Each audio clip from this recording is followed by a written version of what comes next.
Howdy, folks. Sorry it's a bit more lackluster than normal. This video is a bit different to anything I've ever done.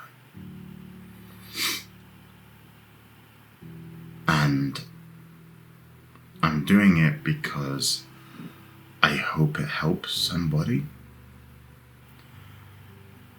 Or whether it's somebody who's going through this or a family who's gone through this, but 2 days ago, on the 14th, my dad killed himself.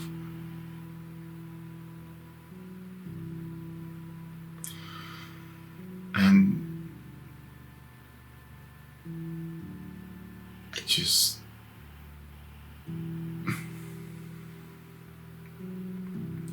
My dad has been struggling for the last, as long as I've known him, the last 20 odd years, 30 odd years, 40, 50, as long as he's been, as long as anyone's known him, he's struggled with mental illness, with anxiety, with depression. And he was a wonderful guy. But at least, for as long as I've known him, he's been fighting them. So for me, it's not my dad killed himself. So that's not what killed him. What killed him was depression and anxiety. But at least for the 29 years I've known him, he has fought, and he has fought hard.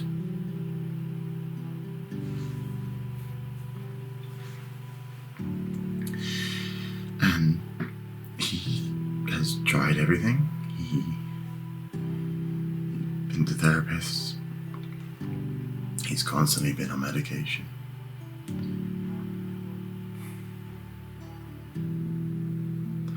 But when we found out that he had killed himself, that's how he died, I was so ready to be so angry at him.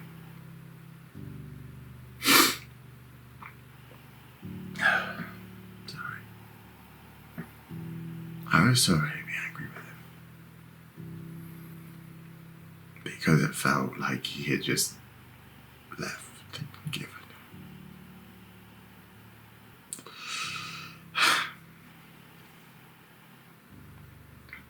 And at first I didn't think about the fact that he's been fighting for so long.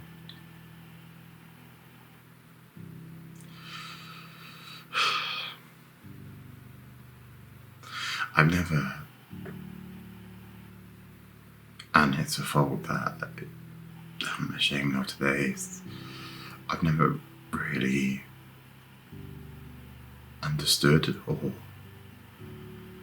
appreciated, I don't know if mental illness or people who commit suicide in the way I do today.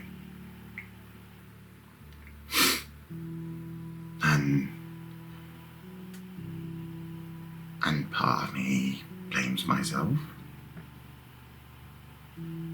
I wonder if I'd spoken to him more, if I'd been around more, if I could have done more, if he would still be here. But and my family are going through the same questions themselves and questioning why he left. But I walked into that room, saw him. He was so calm.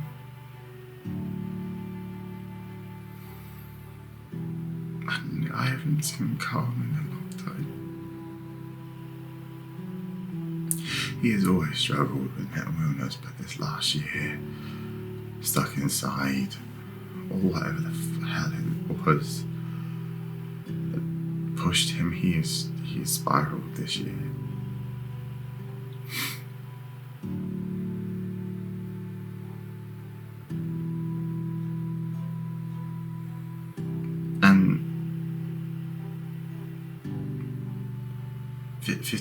between 15 minutes he had chosen to do this.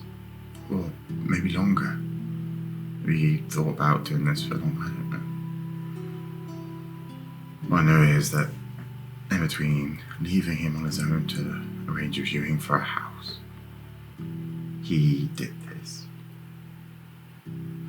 And I don't think anything could have ever stopped it.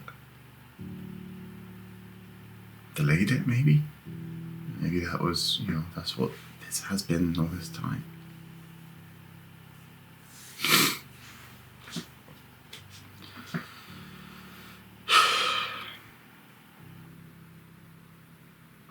I said I wanted to do this because I hope it helps somebody.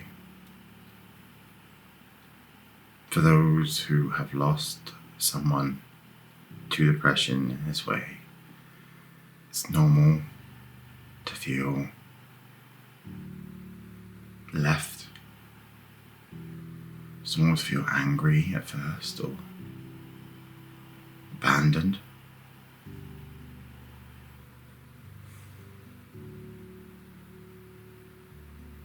But you gotta remember that that person's been struggling for a long time. Longer than they probably know. And there's only so much before someone snaps. There's always going to be that point. That thing that pushes someone over an edge. Like, even in normal life, you know that you'll have that point where you snap, that you won't take anymore, that you'll get angry about something. And this is just like that. For people with mental illness, this is just like that. You get to the point where you can't do it anymore. Doesn't mean they've left you. Doesn't mean they've abandoned you. Doesn't mean there's anything more you could have done.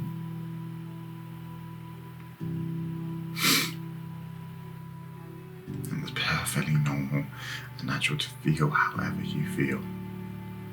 I'm lucky I have friends around who came at the drop of a hat when I said it, so I wasn't on my own. And like they said in the car on the way back, and you feel how you feel about it, and nothing is wrong with that. So don't feel bad for it, don't make yourself feel worse. Give yourself time to grieve or first support the people around you who need it.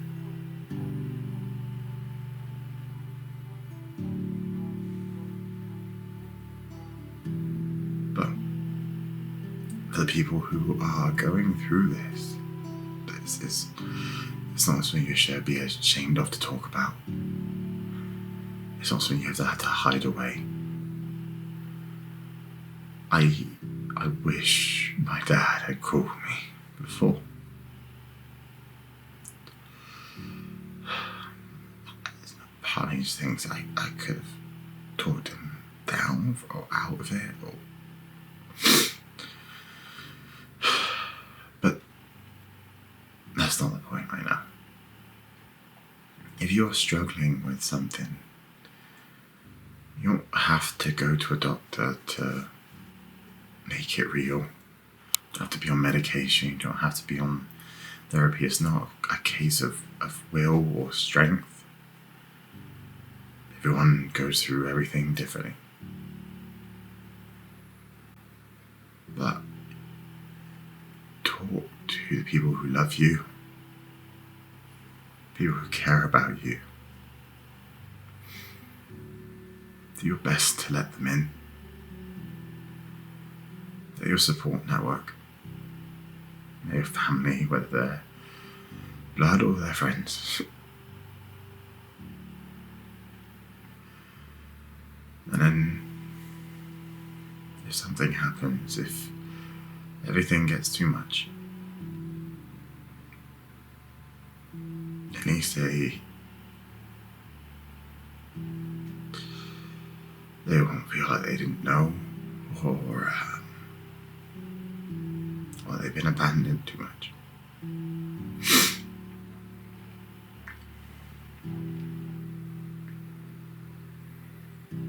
I miss my dad.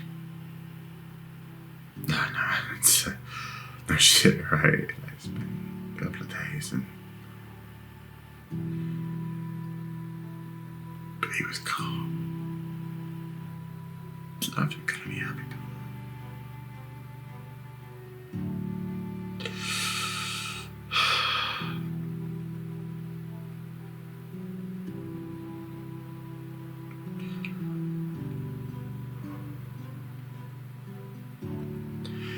As always, if anyone out there needs to talk, if you need support, if you need help, anyone out there who struggles with mental illness, who doesn't have someone they can confide in me. I'm here to help in any way I can. Any person, people. If you're a family out there who is struggling and you need someone to talk to, maybe you're that person in the family who is the support. It's going to hold everything in until everyone else is not around. If you want to talk, I am here. I'm not by any means all-knowing, but it just helps to talk sometimes. That's the other reason I'm doing this. It helps me to just talk to this.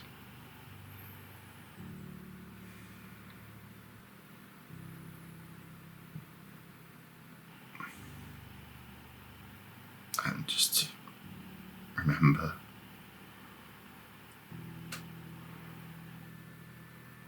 I was a lot younger, my dad said, don't lie to me and I'll always be on your side.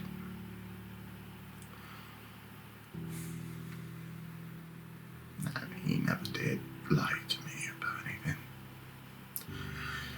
And he was always on my side.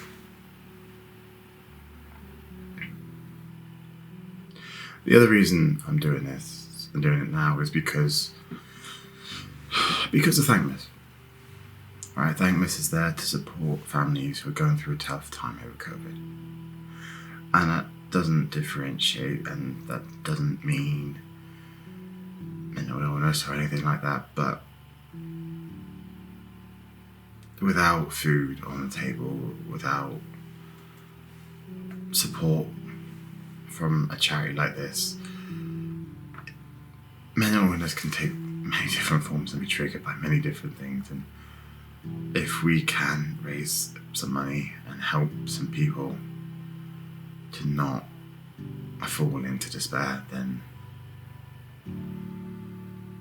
maybe some good can come out of all this.